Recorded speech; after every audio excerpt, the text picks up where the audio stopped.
All right, so these are the bones of a rooted titan, and this is a titanosaur from the late Cretaceous of Brazil. And titanosaurs are a group of sauropod dinosaurs, so long neck, long tails.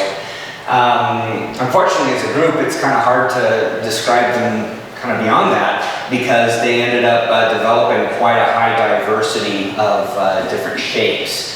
A lot of other sauropod groups went extinct at the end of the Jurassic, and the titanosaurs, since they were kind of the last sauropod standing, they ended up exploring some of these ecological niches that had been left open. And so by the end of the Cretaceous, you end up with this crazy variety of them. So you can see what the bones look like, and fairly big animal, but not terribly big for a titanosaur. And that's because Brazil at the time was part of like 3 different islands, or rather South America was. And so you might have a little bit of island dwarfism going on there, but I'm not quite sure. So this guy would have been only about 50 feet long. We're talking sauropods here, so like 50 feet long is right, like very average to middling. And this guy was pretty lightly built for a titanosaur. So, the bones are fairly thin, and it would have looked maybe a little bit more on the diplodocene side, possibly as a result, but it's a member of that Aeolosaurus. And these bones were originally referred to Aeolosaurus, so they are fairly close relatives, but once they took a closer look at it, then we ended up with a lot of differences, so it's a distinct taxon. But there's not much that I can say about it, so on to the next. Okay, here we have some representations of different individuals of Australotitan, and these finds come from Queensland, Australia, and lived during the late Cretaceous, but kind of towards the earlier part of the late Cretaceous, so you can think of it as like the middle of the Cretaceous period-ish.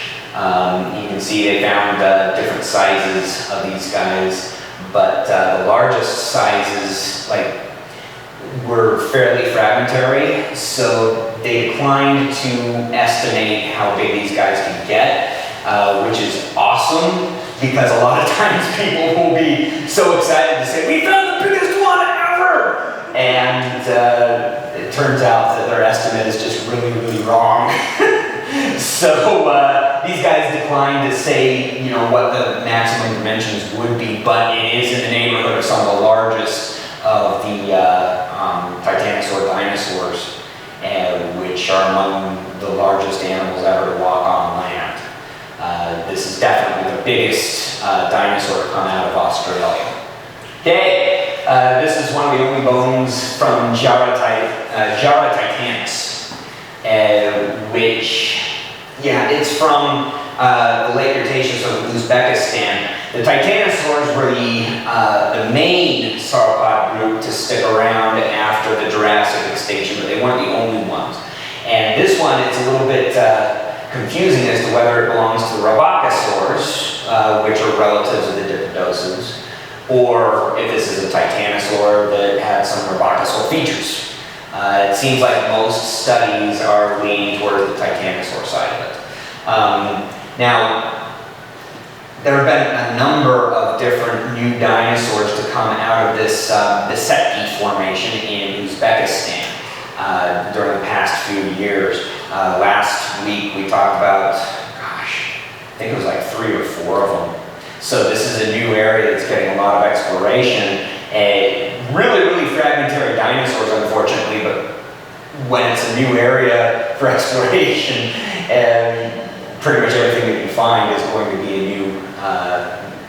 a species new to science. So not much to say about this guy, other than you can see some kind of odd weight-saving features in its backbones. That's one of the things that Robocosaurs are known for, but then you see them show up in Titanosaurs sometimes too. Here we have Erythrovenator. This is all we have of Erythrovenator. different views of all we have of a reef preventer. It's the head of a femur. That's it. But it comes from the late Triassic of Brazil, so that makes it really, really rare. It also might be one of the oldest of the theropods. Now, back when this animal was alive, dinosaurs didn't rule the earth yet. And the main meat-eating dinosaurs were these little guys called Herrerasaurs.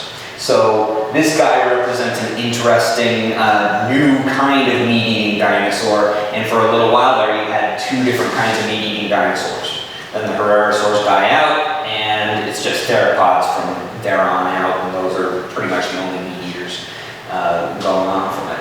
One of the unfortunate things about Aretha venator, which by the way means red hunter, I think it's meant to refer to the rocks, but as you can see, the fossil ended up pretty red itself, so that's kind of cool.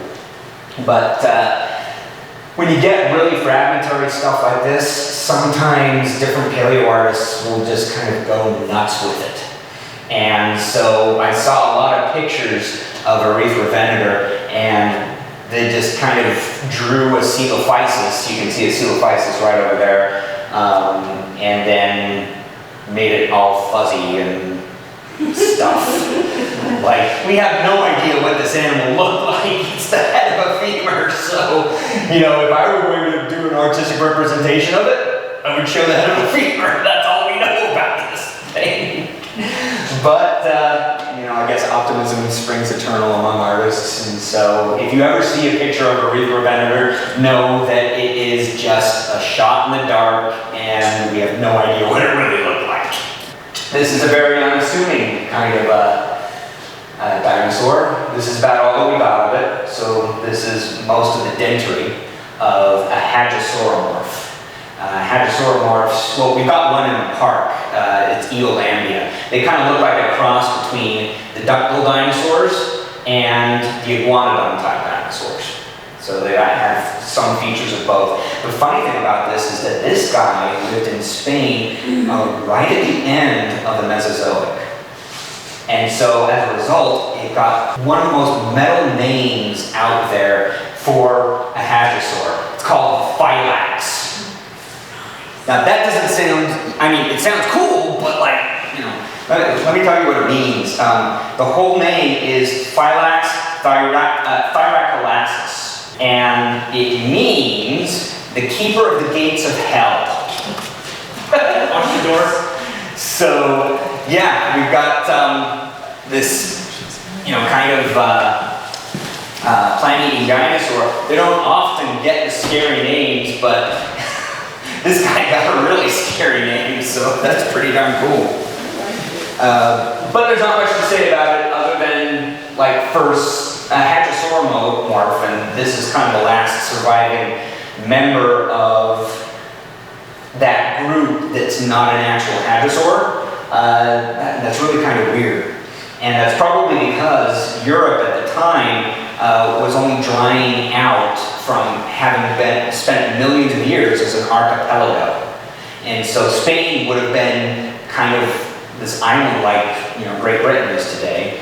And sometimes when you have islands, you have these kind of evolutionary holdovers. They're called refugia, or refuges from, you know, what's going on the continents. And so that's probably what was going on when we've got this kind of an animal here keeping the gates of hell in Spain.